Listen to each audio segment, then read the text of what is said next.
Hi everyone, and welcome to the tutorial series for the procedural part. In this video we're going to be taking a look at the additional props. Things like how to use the chance to spawn, the scale, and the ground offset. It's going to be a fairly short video because you've probably seen all of these options before. Nonetheless, I wanted to go ahead and cover them. So obviously we've taken a look at how to do all of the things so far, like central actors, pathways, all of the different props, grass, flowers, and foliage. And now we go into the option of spawning additional props. And the goal here is to give you a way of spawning pretty much anything else you want that would make your park better, without having to go into the props, for example. So if you scroll all the way down to setup generation, there's going to be a section towards the bottom called additional props. And if you expand it, you'll see that we just have a list. You can add as many additional props as you want by clicking on the plus arrow here. But in this case, all I'm doing is I am including a blueprint from one of the demos from Epic Games called BP Butterfly. And you can find the asset by clicking on this little icon here. And you can see that it's basically a little blueprint of a butterfly flying around. So you can include either a blueprint actor class or a static mesh for your additional prop. And that gives you the flexibility to pretty much spawn anything you want.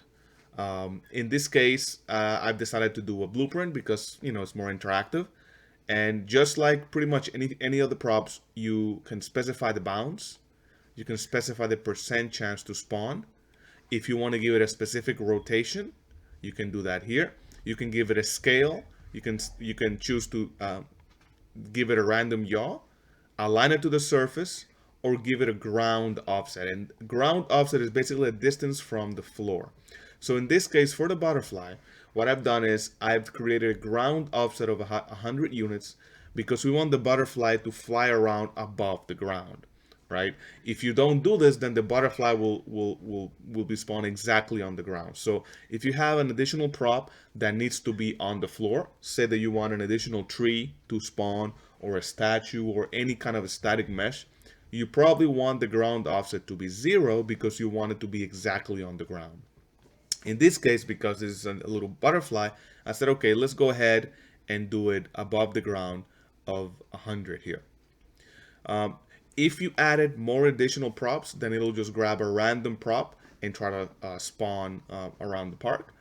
So this is when the percent chance to spawn comes into play here. So if I just go ahead and click on spawn additional props, you'll see that we spawned 11 butterflies. And if I just click play here, you'll see that the butterfly is above the ground, about 100 units, and is just flying around.